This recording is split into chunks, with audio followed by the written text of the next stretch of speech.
ආගමික හා සංස්කෘතික සහජීවනය එවැනි මුඛ්‍ය අරමුණක් පෙරදැඩි කරගෙන අධිකරණ හා ඒකාබද්ධතා අමාත්‍යාංශය ජාතික සමගිය හා සංගාන සඳහා වූ කාර්යාලය එක්ව බලංගොඩ ප්‍රාදේශීය මහලේකම්තුමාගේ මඟ පෙන්වීම ඇතිව මේ වැඩසටහන අද ගොරොක්ගහමඩ මුස්ලිම් විමා පල්ලියේ සිට අපට ලැබුණු මේ තැන ආභරණයක්වත් එහෙම නැත්නම් අපට ලැබුණු විශේෂ වරමක්වත් විදියට නෙවෙයි අපි සියලු දෙනාගෙන්ම විය යුත්තේ අන්‍යයන්ට උදව් උපකාර කිරීම අන්‍ය මත ගරු කිරීම ආදී මේ කාරණාවන් மூலிක කරගෙන கடையத்து சித்த கிரியுமாய் எங்களுடைய இந்து மதத்தில் இருக்கிறது இறைவனை எங்கேயும் தேட வேண்டாம் உன்னுள்ளே இருக்கின்றது என்பது அந்த இறைவன் எப்படி எங்களுள்ளே இருக்கின்றார் என்று சொன்னால் மனசாட்சி ரூபமாக இருக்கின்றார்.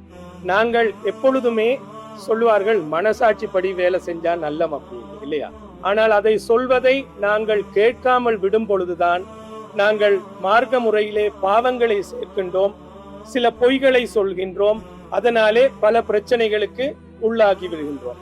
මම සතුට ලබන්නට ඕනේ තව කෙනෙකුට හිරිහැරයක් නොවෙන්න. ජීවත් වීමේදී ප්‍රධානතම සාධකයක් තමයි දැනුම කියන. කෙනෙක්ලා දැනගන්නට මේ සහජීවනයේ ප්‍රධානතම අවශ්‍යතාවය දැන ගැනීම. ශ්‍රී ලංකා කියන මේ ලස්සන දූපත තුළ විවිධත්වයේ කියන ඒ ආකර්ශනීය පරිසරය තුළ අපි අතර එහෙම නැත්නම් ආගම් පිළිපදින මේ මිනිස්සුන් අතර තියෙන ප්‍රශ්නේ තමයි අනවබෝධය කියන ප්‍රශ්නේ. අනවබෝධය කියන ප්‍රශ්නේ නැති වෙන අවස්ථාවේදී එකිනෙකා හඳුනා ගැනීම කියන අවස්ථාවේදී මම හිතන්නේ ආගමින් ඔබ්බට ගිය ඊටමත් ආකර්ශනීය සහජීවනයක් සංහිඳියාවක් සමාජය තුළ රට තුළ අපිට ගොඩ නගන්න පුළුවන් කියන ඒ පණිවිඩය තමයි මේ හරහා අපිට රකින්න පුළුවන්. මහල් හිතනවා කිසිදු ආගමක් ලෝකයට අයහපත දේශනා කරන්නේ නැහැ. කිසිදු ආගම ශාස්ත්‍රවරේ අයහපත වෙනුවෙන් පිරිසක් මෙහෙවන්නේ නැහැ. ඒක තමයි මගේ විශ්වාසය. ඒ නිසා මම මාතාව බොහෝ දේ මාත් දා ගන්න ඕන. ඒ පිළිබඳ කිපාසහ වෙනුවෙන් තමයි ඉස්ලාම් ධර්මය ගැන ඉස්ලාම් ධර්මයේ සාන්දිධ්‍යාව ගන්නවා ආදී ටිකේව දැනගන්න අපි බියවියාපොතේ අපිට අද දුන්න දැනුම හරි වටිනවා. මොකද ඔවුන්ගේ ආගම පිළිබඳව අපේ හිතවල තියුනේ ඇත්තටම වැරදි වැටහීමක්. මොකද අපි හිතන් හිටියේ දැඩි දඬුවම් තියෙන ඒකාධිපති ආගමක් කියලා. නමුත් ඒක අපෙන් ඉවත් වෙලා තියෙනවා. අපිට මේ මුස්ලිම් පල්ලිය ඇතුළත වන්දනාමාන කරන හැටි පෙන්නවා. ඊළඟට කාන්තාවට හිමි තැන එයාලා අපිට පැහැදිලිව අවබෝධ කරලා දුන්නා. මුස්ලිම් ප්‍රජාව ගැන නොදැනුවත හිටපු කරුණු බොහොමයක් අද දිනේ මේ ජුම්මා දේවස්ථානයේ මෞලවිතුමන්ලා විසින් අපිට අද පැහැදිලි කරලා දුන්නා. ඒ වගේම සමහර මිත්‍යා මත අපේ ඔළුවල තිබ්බ වැරදි අදහස් ගොඩක් ඉවත් වෙලා අපි නිවැරදි දේවල් අද මුස්ලිම් ප්‍රජාව ගැන ශරියා නීතිය ගැන නබි වදන් ගැන දැනගත්තා. මුස්ලිම් පල්ලියක් එක්ක සහ මුස්ලිම් අයගේ මේ සමාජයේ දේවල් දැනගන්න තියෙන අවස්ථාවල් අඩුයි. මමත් අද පළවෙනි වතාවට තමයි මගේ ජීවිතේ මම මේ පල්ලියකට ආවේ. ඉතින් ඇත්තටම ගොඩාක් දේවල් ඉගෙන ගත්තා. අපිට වෙලාව මදි වුණා. තව ගොඩාක් දේවල් තිබුණා දැනගන්න. හස්බන්ඩ් මැරුණාම වයිෆ් ගෙදර ඉන්නවා කියලා නිවාඩු අරන් ගෙදර ඉන්නවා කියලා දන්නවා.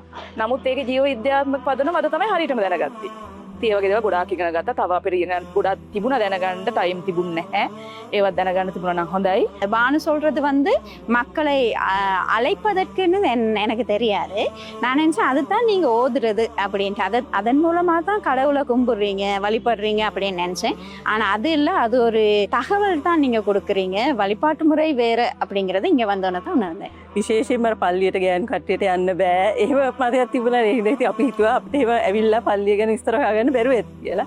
ඒ වුණාට අද තමයි දැනගත්තේ ඕන කෙනෙකුට ඇවිල්ලා ඒ ආගම ගැන විස්තර දැනගන්න අපිට හැකියාවක් තියෙනවා කියලා. සමහරවිට තිබුණ දැන් ඒකාන්තාවට පල්ලිය තුල ආගමික පැත්තට නැඹුරුතාවයක් දක්වන්න බෑ කියලා කියන මුස්ලිම් ආගම තුල. ඊට අමතරව මේක ඇතුලේ වෙන්නේ මොනවද කියන ගොඩක් අය ඇවිල්ලා තිබුණේ නැහැ. ඒ කියන්නේ ගොඩක් අය දන්නේ නැහැ. ඒ කියන්නේ මේක ඇතුලේ ආගමික කටයුතු සිද්ධ වෙන්නේ කොහොමද කියලා දන්නේ නැහැ. ඉතින් ඒකත් එක්ක බලනකොට ගොඩක් අයට මේ ලොකු දැනුමක් ලබා ගන්න පුළුවන් වුණා. ඇත්තටම බාහිර ස්වරූපේ බලලා තමයි මේකේ මොකක් වෙනවද දන්නේ නැහැ. නමුත් අද ඇතුළාන්තයට ඇවිල්ලා සියලු දේ සාර්ථකව බලා ගන්න පුළුවන්. මෙවැනි වැඩසටහනක් ඔබගේ ප්‍රදේශයේ පැවැත්වීමට නම් නිදා පදනම අමතන්න.